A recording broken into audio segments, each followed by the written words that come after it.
In the deepest part of Papua New Guinea lives a tribe that defies everything we think we know about human civilization. The Korowai build houses 150 meters high without modern tools. They preserve bodies for 400 years without chemicals. They possess metals that require industrial technology to manufacture. And they maintain information systems more complex than our computers. They appear to be primitive, but they master knowledge that our science cannot replicate. They have kept secrets for 1,000 years, secrets that involve giants nearly 3 meters tall, perfect tunnels under the jungle, and hidden codes in their architecture. The Korowai are not what they seem to be. Chapter 1. The impossible structures in the trees. 150 meters high, that is the distance that separates the jungle floor from the highest Korowai houses ever documented.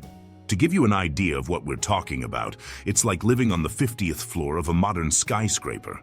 But here there are no elevators, no steel structures, no concrete foundations. Only trees, bamboo, and a construction technique that defies everything we know about engineering. The first explorers who arrived in Korowai territory in the 1970s thought they were seeing mirages. Houses floating in the air, suspended among the treetops of the tallest trees in Papua New Guinea. When they got closer, they realized it wasn't an optical illusion, it was pure architecture. Impossible architecture. But here comes the really disturbing part. These are not simple huts hanging from branches. We're talking about residential platforms of 200 square meters. That's bigger than many modern apartments, and they're suspended in the air without a single central support, without steel beams, without tension cables, nothing more than hand-cut bamboo tied with plant fibers. When engineers were finally able to make structural calculations, the numbers didn't make sense. Each of these houses weighs approximately 12 tons. 12 tons of wood, bamboo, palm leaves, and family belongings suspended at the height of an office building. To put this in perspective, our most powerful industrial cranes need concrete bases of hundreds of tons to lift that load safely. The Korowai do it with trees, and not just any tree. After decades of study, anthropologists discovered that they only use 3 specific species: the giant banyan, the redbark ficus, and a local variety of breadfruit tree that can reach 60 meters in height. But here's the part that scientists can't explain: how they know exactly which tree can support what weight. They don't have scales, they don't have resistance meters, they don't have structural engineering manuals. However, in more than 1,000 years of building tree houses, not a single structural collapse from overload has been documented. Not one. The construction technique is where things get really strange.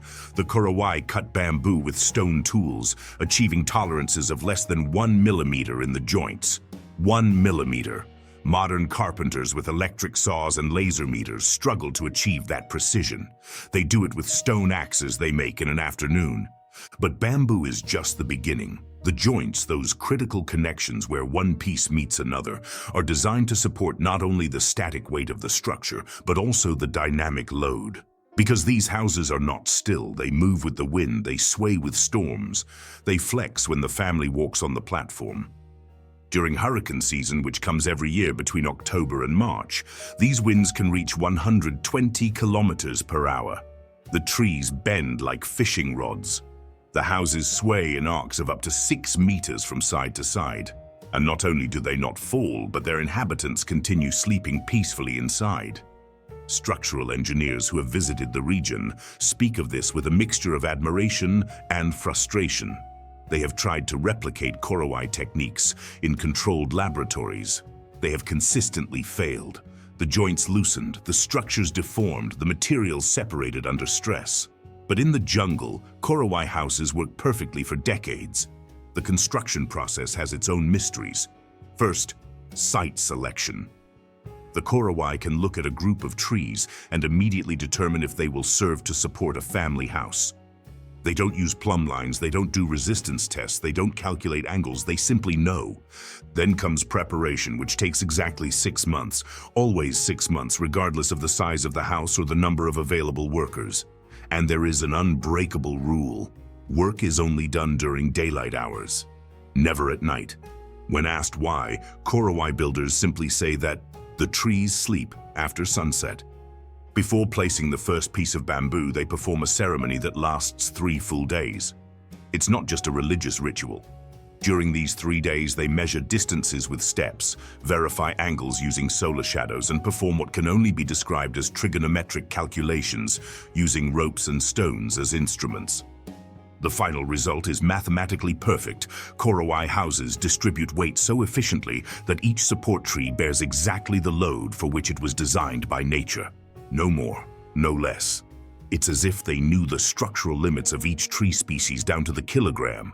And here's the part that really confuses scientists: the inclinations.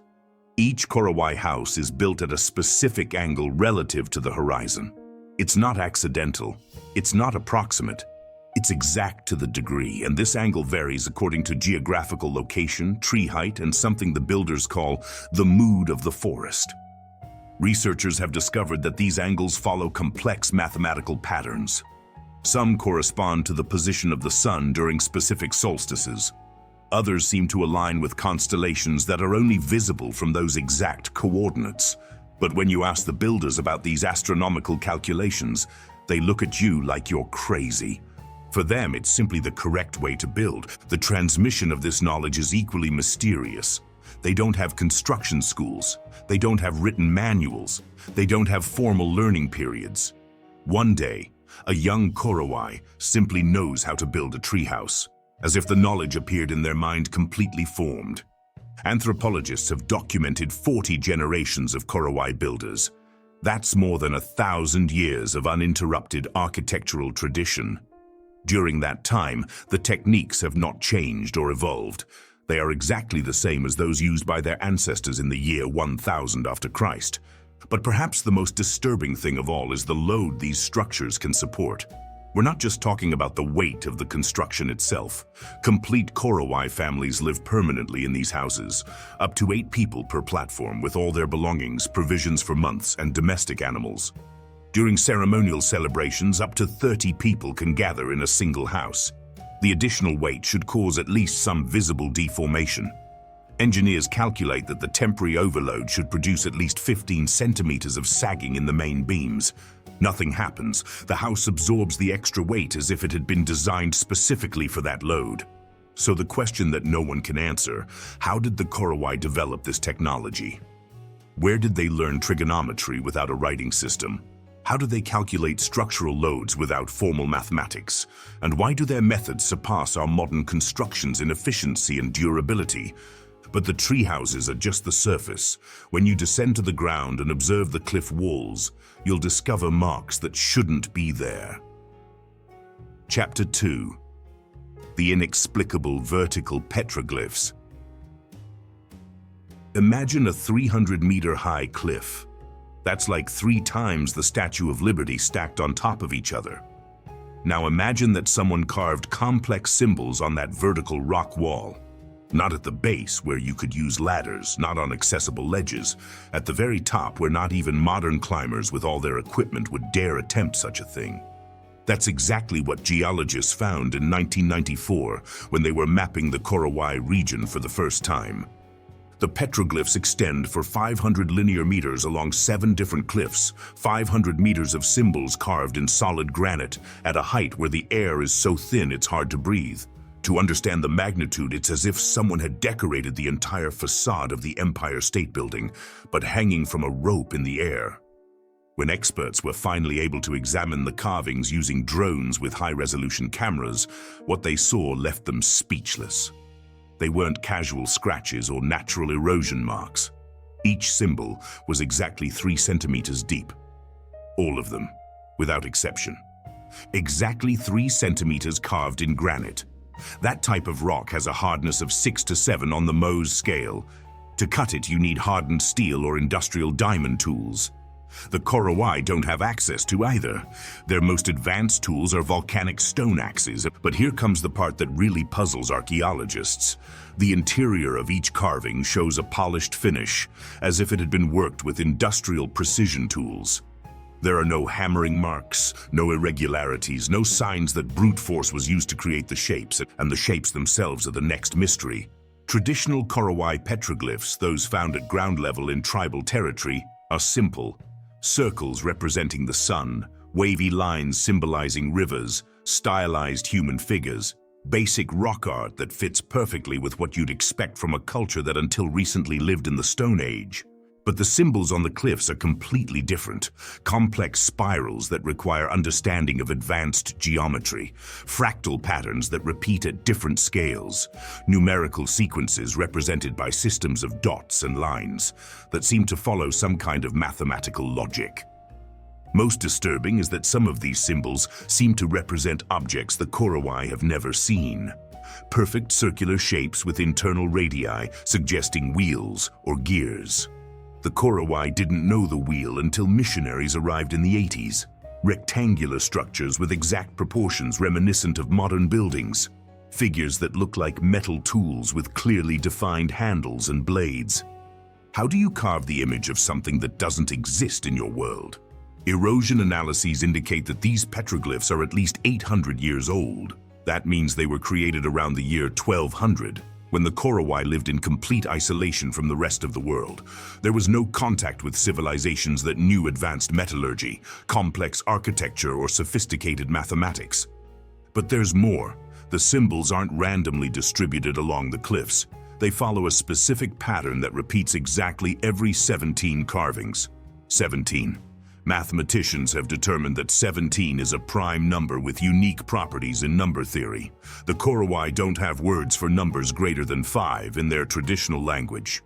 And then there's the astronomical orientation. When astronomers mapped the directions certain symbols point to, they discovered something disturbing.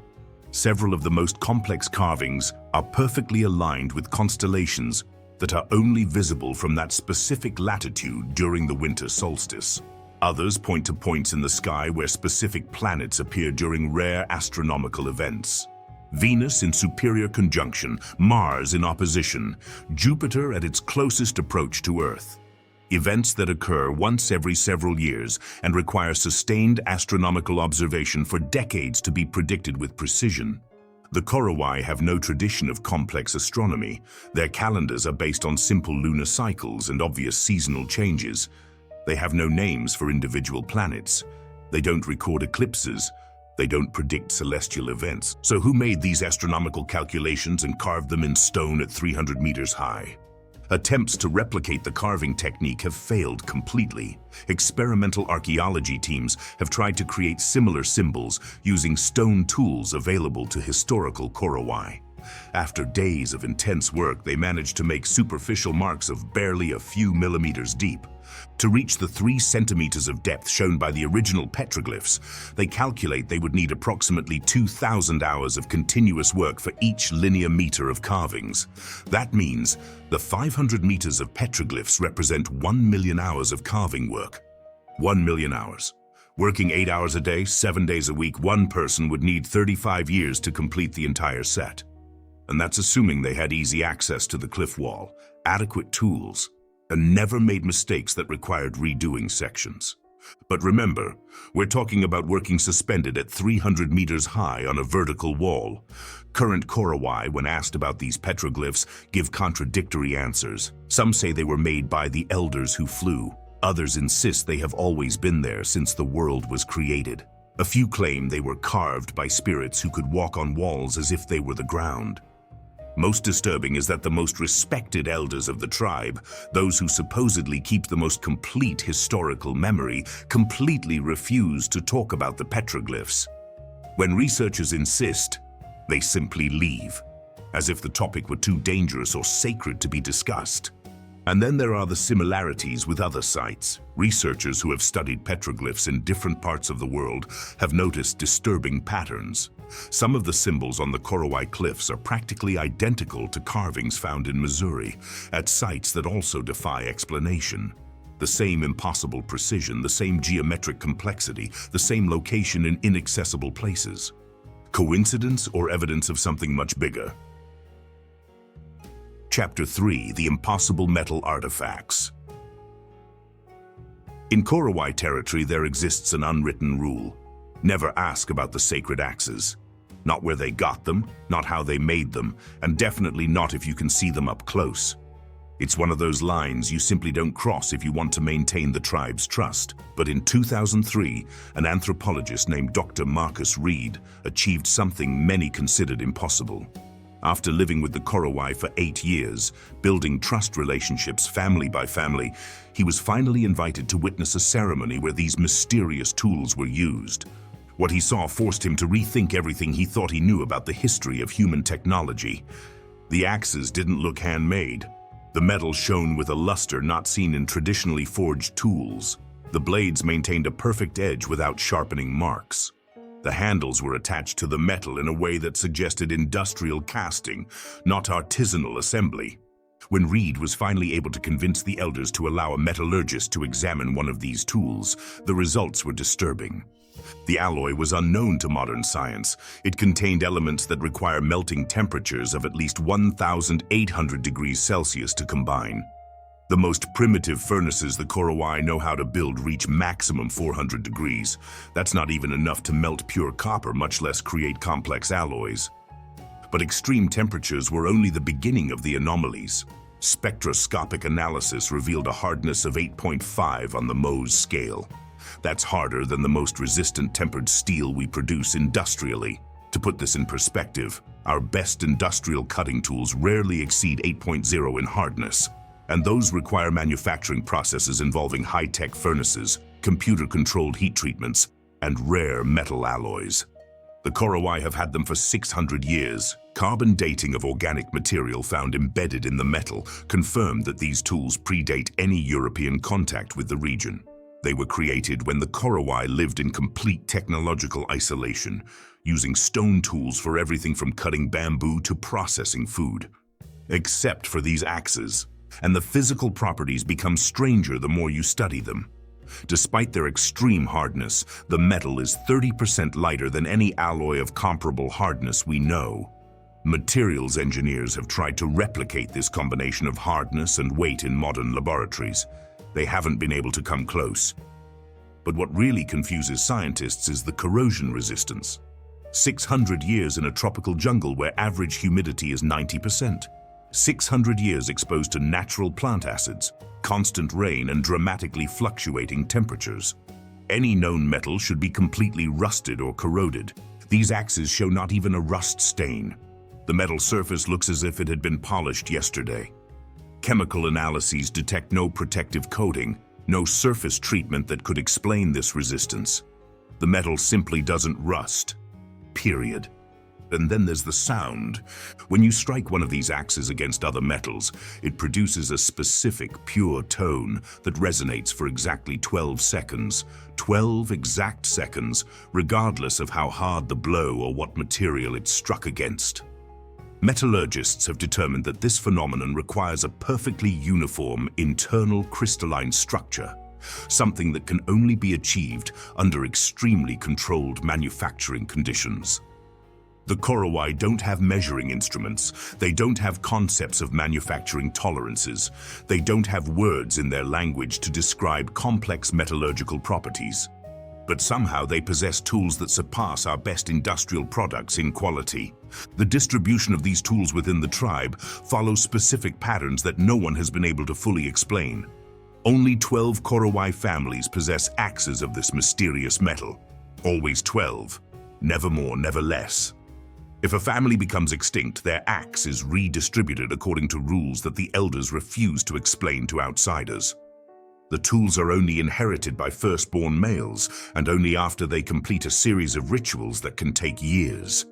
During this initiation period, candidates must demonstrate not only physical skills, but also knowledge of tribal secrets that go far beyond basic survival techniques. Researchers who have managed to witness parts of these rituals report elements that don't fit with the rest of Korowai culture. References to processes that sound like primitive descriptions of metallurgy. Chants that include specific numbers related to temperatures and processing times. Ceremonies that involve the identification of minerals that don't exist naturally in Korowai territory. Where does this knowledge come from? Geological analyses of the region are clear. There are no natural sources of the minerals necessary to create these alloys within a 1,000-kilometer radius. The rivers don't transport these metals as sediment. There are no accessible mineral deposits that the Korowai could have historically exploited. The metals had to come from somewhere else, or they were created using technologies the Korowai shouldn't possess. Some researchers have proposed that the axes are relics from ancient contacts with more advanced civilizations. Traders who arrived by sea centuries ago exchanged tools for other goods, and then disappeared from history. It's a plausible explanation except for one disturbing detail. Isotopic analyses of the metal show ratios that don't match any known terrestrial source.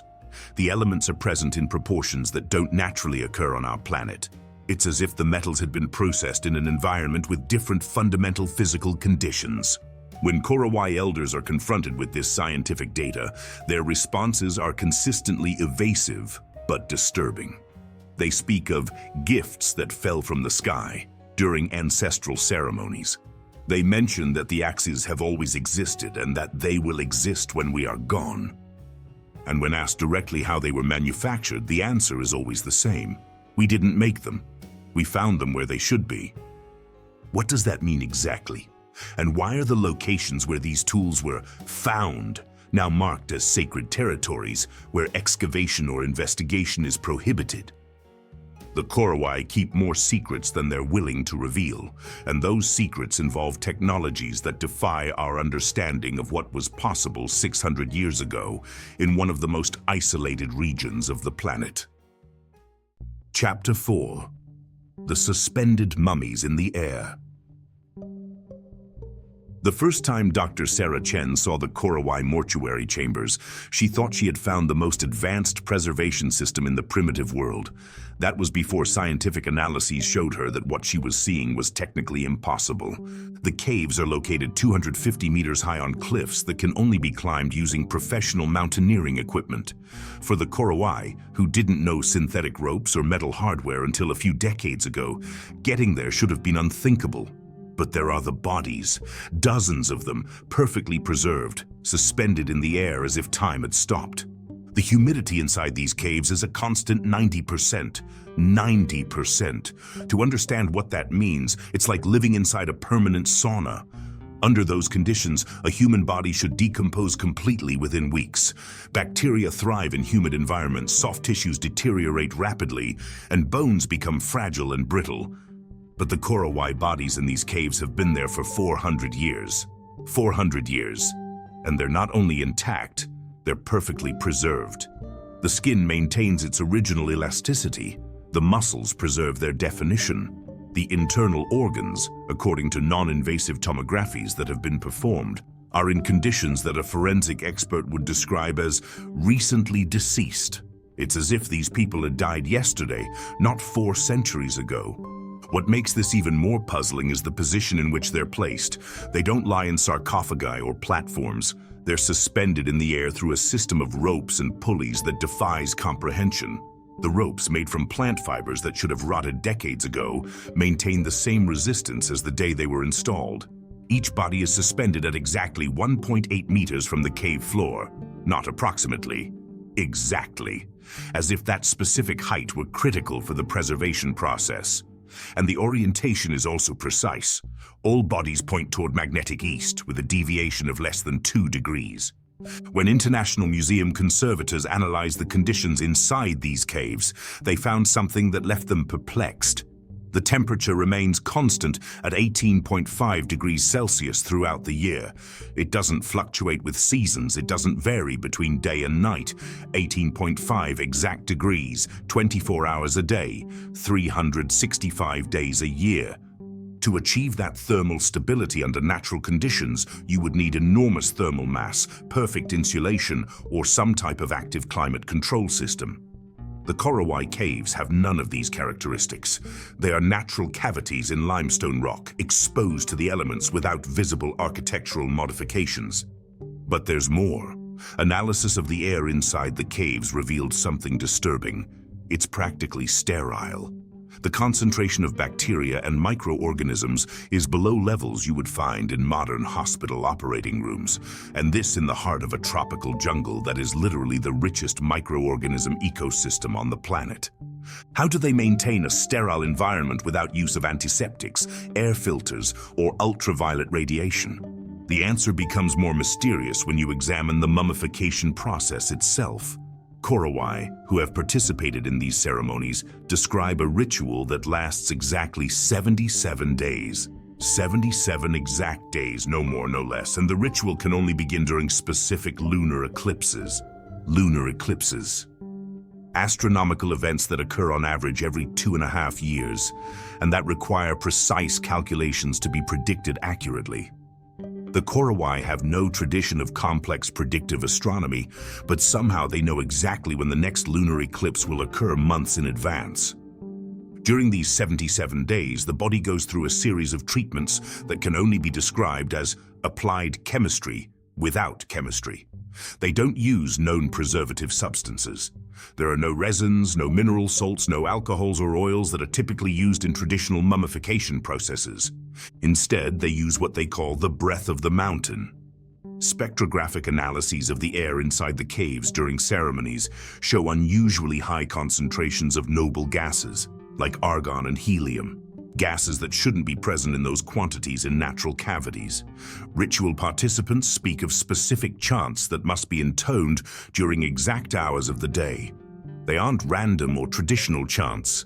They are sound sequences that, when acoustically analyzed, produce specific resonance frequencies within the caves. Frequencies that, according to physicists who have studied them, could theoretically affect bacterial activity and cellular decomposition. Did the Korowai intuitively develop a form of sound therapy for tissue preservation? The selection of who receives this special treatment follows criteria that no one has been able to completely decipher. It's not just for tribal leaders or shamans. Some of the preserved bodies belong to people who, according to oral records, didn't have special positions within the Korowai social hierarchy. But they all share certain distinctive physical characteristics. Stature above the tribal average, body proportions slightly different from the rest of the population, and specific marks on the bones that suggest diets and physical activities different from the normal Korowai pattern. It's as if there had existed a subgroup within the tribe with particular genetic or cultural characteristics that made them candidates for this special preservation process. DNA analyses of microscopic samples have revealed genetic sequences that don't completely match contemporary Korowai populations. There are markers that suggest mixed ancestry with population groups that don't exist in New Guinea or that became extinct centuries ago. Who were these people really? And why was it so important to preserve their bodies using techniques that surpass our current scientific capabilities? Current Korowai, when asked about the mummies, give answers ranging from evasive to incomprehensible. They speak of guardians who sleep and knowledge that waits. Some elders insist that the mummies aren't really dead, but in a state of deep sleep from which they will awaken when necessary. Spiritual metaphor or literal description of some process we don't understand. What we do know is that the caves aren't just mortuary deposits. They are active sites where regular ceremonies are performed. The Korowai climb to those impossible heights several times a year to perform rituals that involve direct interaction with the preserved bodies. And according to the few external observers who have witnessed these ceremonies, the mummies respond. Not physically, but in ways that defy explanation. Changes in ambient temperature, fluctuations in air patterns within the caves, and in some cases, sounds that seem to emanate from the bodies themselves. The Korowai don't see this as supernatural. For them, it's a normal part of the process. The mummies are fulfilling their function as intermediaries between the living and something they refuse to describe specifically to outsiders. But perhaps the most disturbing thing of all is the precision with which preservation conditions are maintained. 400 years of perfect thermal stability. 400 years of sterile environment in a jungle full of microscopic life. 400 years of plant ropes that don't rot. How is such a level of environmental control possible without modern technology? Chapter 5. The Underground Tunnels in the Jungle. In 2018, a team of geologists studying underground drainage patterns in Korowai territory made a discovery that forced them to rethink everything they thought they knew about this tribe's construction capabilities. They didn't find underground water, they found tunnels. A complete network of hand-excavated tunnels extending for at least 15 kilometers under the densest jungle in Papua New Guinea. 15 kilometers of perfectly straight underground corridors, with vaulted ceilings and ventilation systems that function without mechanical aid. To understand the magnitude of this engineering work, the longest tunnel built completely by hand in Western history is the Hoosac Tunnel in Massachusetts, which took 24 years and hundreds of workers to complete its 7.6 kilometers. The Korowai apparently excavated double that distance using stone tools. The tunnels are at an average depth of 40 meters below ground level. 40 meters. That means the builders had to remove approximately 50,000 cubic meters of earth and rock to create the entire network. 50,000 cubic meters, that's enough material to fill 20 Olympic swimming pools. And here comes the first impossible question to answer.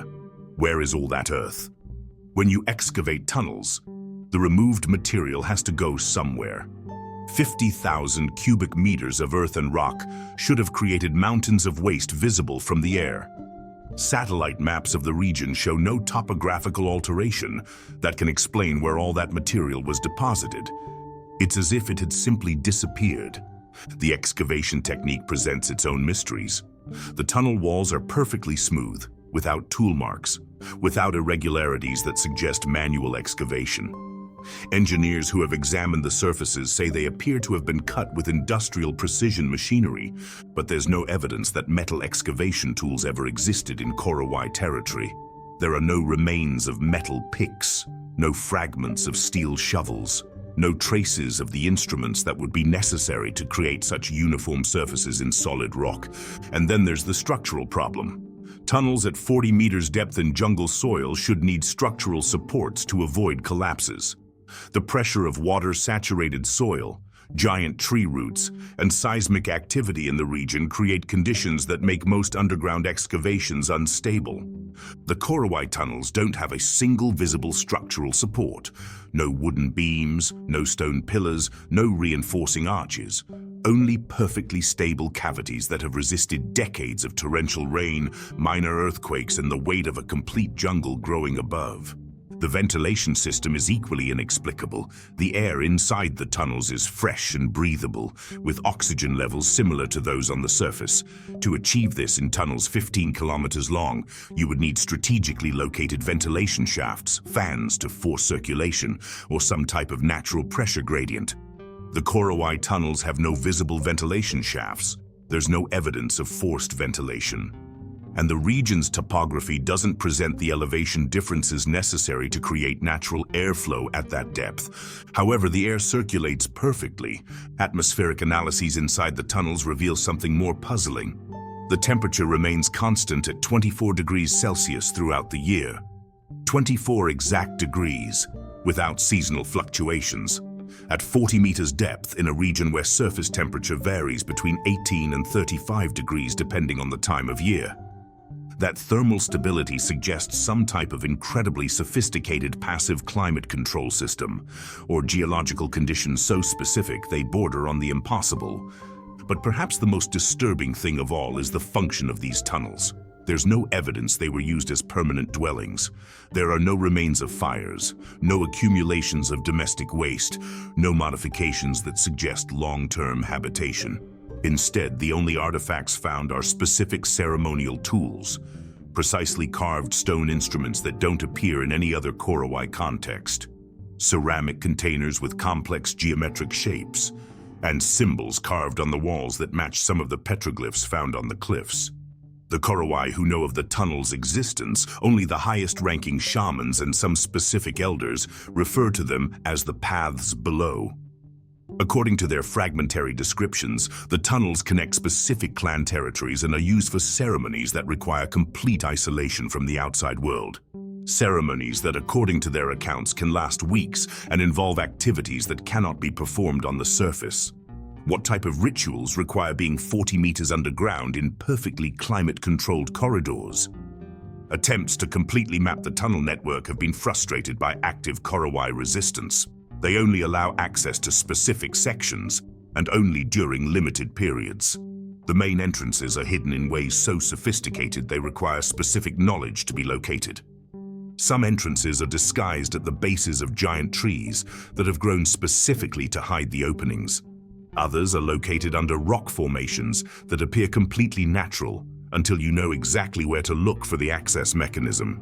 Geologists have calculated that construction of the entire network would have required at least 200 years of continuous work, assuming teams of 50 workers laboring 10 hours a day. 200 years of sustained, coordinated, and technically perfect excavation. How did they maintain technical consistency and construction precision for 200 years, using only oral transmission of knowledge? Carbon-14 analyses of organic materials found in different sections of the tunnels suggest that construction wasn't simultaneous. Some sections are significantly older than others, indicating that the network was gradually expanded over centuries. But all sections show the same construction technique, the same dimensional precision, the same quality of finish, as if there had existed an extremely detailed construction manual that was religiously followed for generations. A manual that, if it ever physically existed, has completely disappeared. Current Korowai insist that the tunnels have always been there, and that their construction is the work of those who knew how to walk under the earth. When asked who exactly were those who knew how to walk under the earth, the answers become evasive or contradictory. Some speak of ancestors with special abilities, others mention beings that no longer exist. A few suggest that the tunnels excavated themselves, growing under the earth like tree roots grow toward water. Spiritual metaphors or literal descriptions of processes we don't understand. What is clear is that the tunnels remain in active use. Motion detectors have registered regular activity in different sections of the network, activity that follows specific patterns related to lunar cycles and astronomical events. And the few researchers who have managed to witness ceremonies in the tunnels report experiences that defy easy description, echoes that last too long, temperature variations that shouldn't occur in closed spaces, and sounds that seem to emanate from the walls themselves. The Korowai use these tunnels for something they consider essential for their cultural survival, something that requires complete isolation, perfectly controlled environmental conditions, and an infrastructure that surpasses the construction capabilities that any culture should have had 500 years ago. What secrets do they really keep under the jungle of Papua New Guinea? Chapter 6. The Lost Tribe of the Giant Korowai. In 2015, a team of forensic anthropologists documenting Korowai archaeological sites made a discovery that forced them to question everything they thought they knew about this tribe's history. In a sacred cave considered untouchable for generations, they found human skeletons that measured 2.8 meters in height. 2 meters 80.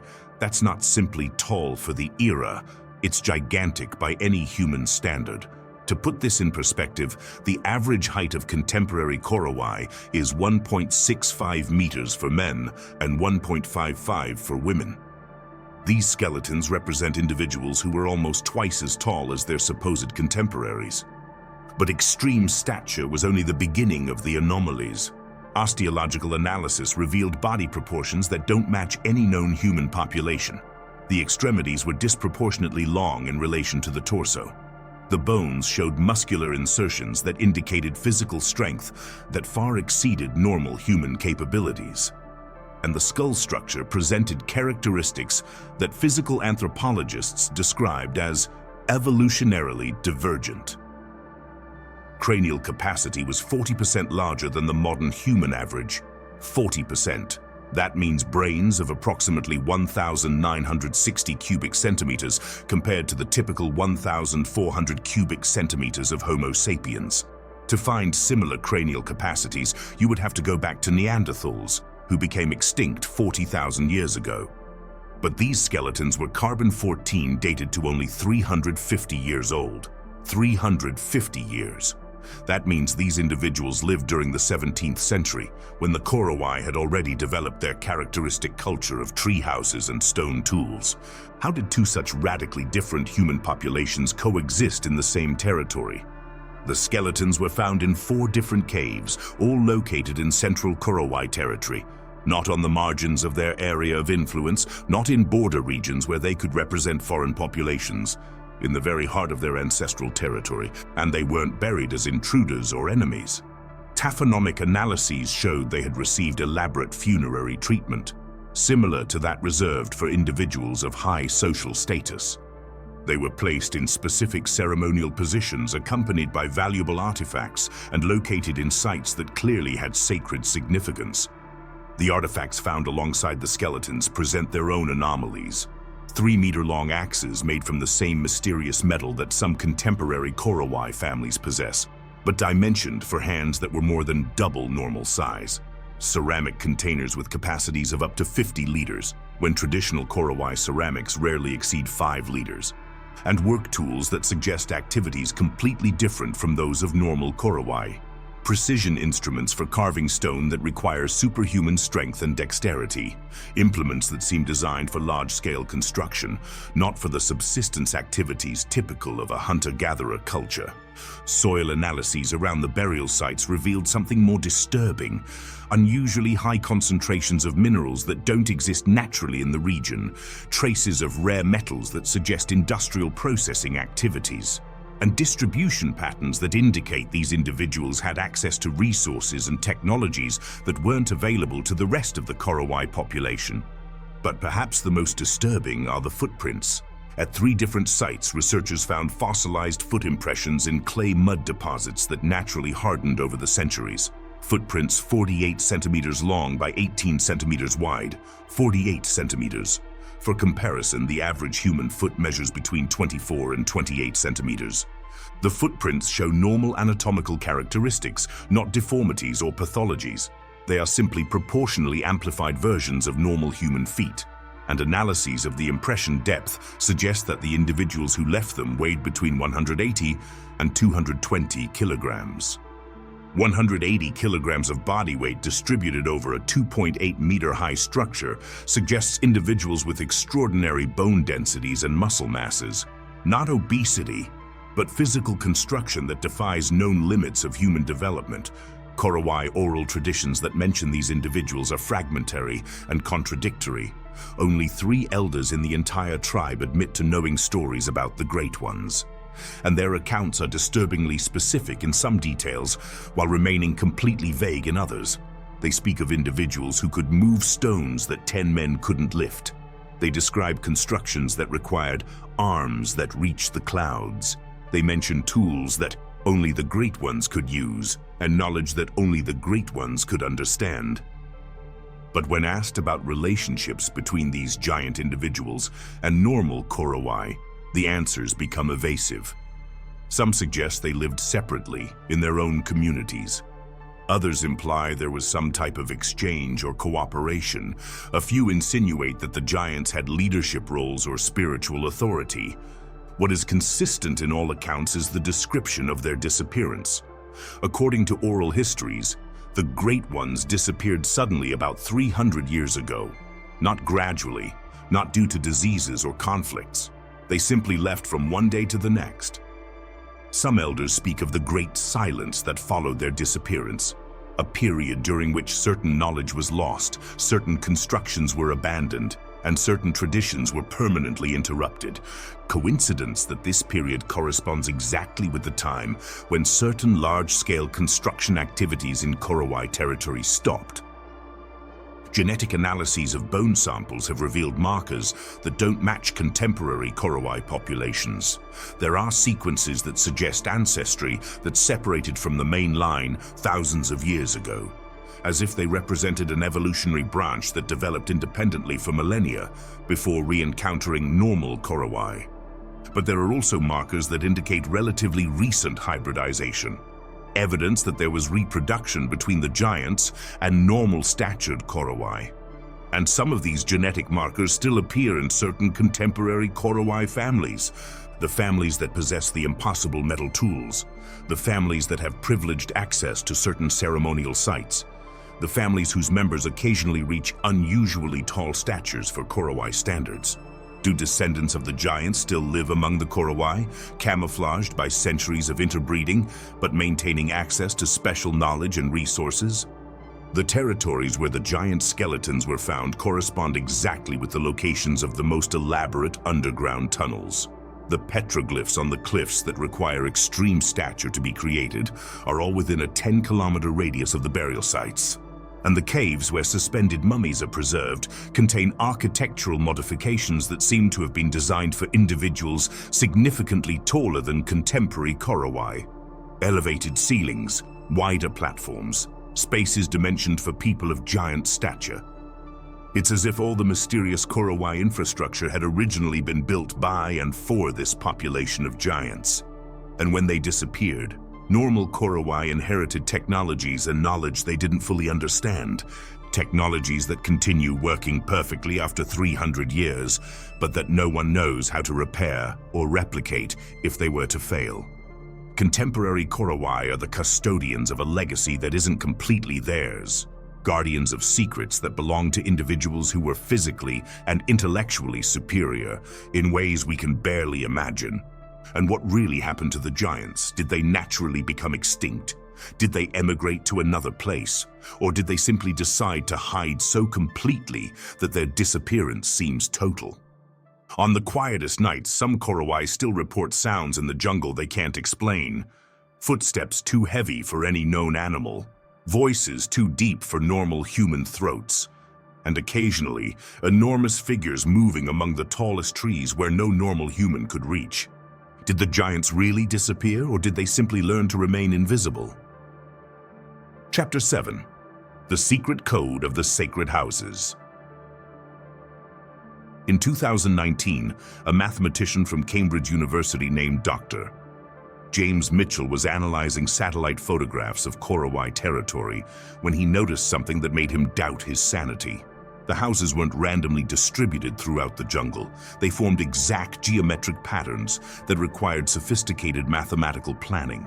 What began as academic curiosity became the discovery of one of the most complex information systems ever created by a culture without writing.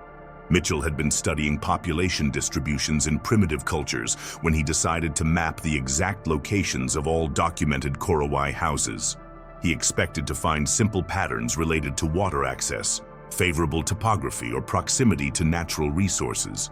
Instead, he found pure mathematics. The distances between houses follow the Fibonacci sequence with precision down to the meter. The Fibonacci sequence, that mathematical progression where each number is the sum of the two previous ones, appears constantly in nature, but is rarely used consciously by human cultures without formal mathematical tradition. The Korowai not only know it, they have implemented it as a territorial planning system for centuries. House A is 233 meters from House B. House B is 377 meters from House C. House C is 610 meters from House D. 233, 377, 610.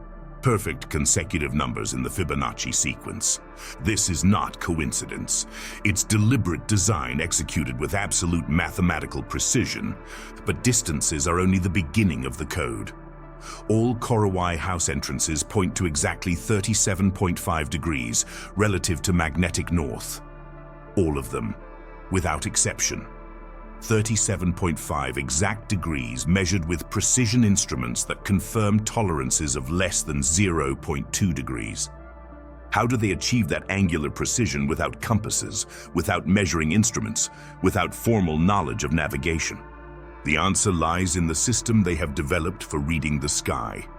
Detailed observations of Korowai ceremonies have revealed that they use ceremonial smoke positions to transmit complex information over great distances. They aren't simple smoke signals like you might see in Western movies. They are coded sequences that can communicate specific data about resources, threats, ceremonial events, and astronomical information. The smoke is generated in patterns that last exactly 17 minutes. 17 exact minutes, timed to correspond with specific solar positions that allow maximum visibility from predetermined observation points. Trained observers can interpret not only the basic message, but also additional layers of information encoded in smoke density, interval duration, and synchronization with other simultaneous signals from multiple locations. It's a networked communication system that functions in real time throughout the entire Korowai region without need for physical messengers or electronic technology. But smoke is only part of the system. House decorations, those color patterns and symbols that casual visitors interpret as traditional art, actually represent complex information databases. Specific colors indicate types of resources available in the surrounding area. Symbol sequences record important historical events, with dates encoded according to a lunar calendar that is more accurate than the Western Gregorian calendar. Geometric patterns map the location of sacred sites, hunting routes, and territories of different clans. A single Korowai house can contain more encoded information than a small library, all visible to the naked eye but completely incomprehensible to anyone who hasn't been initiated into the system. An initiation is a process that takes decades. Young Korowai who demonstrate special aptitude are selected for advanced training that begins in adolescence and continues well into adulthood. They learn to read not only the obvious codes, but also the more subtle layers of information that are integrated into everything from the position of ceremonial objects to the orientation of apparently casual paths. Masters of this system can determine the exact location and status of natural resources within a 50-kilometer radius simply by observing decoration patterns in a specific house. They can predict weather patterns weeks in advance based on codes that record complex astronomical cycles. They can locate specific individuals within tribal territory using positioning information encoded in ceremonial arrangements. It's a complete geographic information system implemented using only visual elements that appear purely decorative. The astronomical calculations integrated into this system are particularly impressive. The Korowai have encoded in their architecture a calendar that records not only basic lunar and solar cycles, but also more complex astronomical events like axial precession, variations in Earth's orbit, and long-term planetary cycles. They can predict eclipses years in advance. They know exactly when specific comets will appear in the sky. They have coded records of astronomical events going back more than 500 years, all preserved in construction patterns that have remained consistent for centuries. All this without astronomical instruments, without written mathematics, without physical records that can be lost or destroyed. The knowledge is distributed so that no individual possesses complete information, but the system as a whole maintains perfect informational continuity. If a codemaster dies, their specific knowledge is duplicated in at least 3 other individuals, and the most critical elements are permanently encoded in physical structures that cannot be lost. It's an information preservation system more robust than our modern digital databases. But perhaps most impressive is the temporal precision with which the entire system functions. Coordinated activities between different Korowai settlements occur with synchronization that rivals modern military operations. Simultaneous ceremonies at locations separated by dozens of kilometers begin at exactly the same time. Resource movements are coordinated with minute precision throughout the entire territorial network. And all this using only visual observation of architectural codes and smoke signals. Researchers who have tried to completely document this system have consistently failed. The complexity is too great, the information layers too numerous, and the Korowai too reluctant to reveal the most sensitive aspects of the code. What is clear is that this system has been functioning without interruption for at least 500 years. 500 years of perfect preservation of complex information, real-time communication over great distances, and coordination of activities that requires sophisticated mathematical planning. The Korowai are not the primitive tribe they appear to be at first glance. They are custodians of one of the most advanced information systems ever developed by a human culture. A system so sophisticated that our modern technologies can barely begin to understand it. And the question no one can answer is, how did they develop such a level of mathematical and organizational sophistication? What historical events forced them to create such a complex and robust information system? And what secrets are they preserving with such dedication that they have kept this code functioning for 5 centuries? The Korowai know things they're not telling us. They possess knowledge that surpasses our current scientific capabilities. And they have built an information preservation system that guarantees those secrets will survive indefinitely, hidden in plain sight in architecture that appears primitive, but actually represents the pinnacle of human information engineering. What are they really protecting in the deepest part of the Papua New Guinea jungle? And why is it so important that this information never be lost?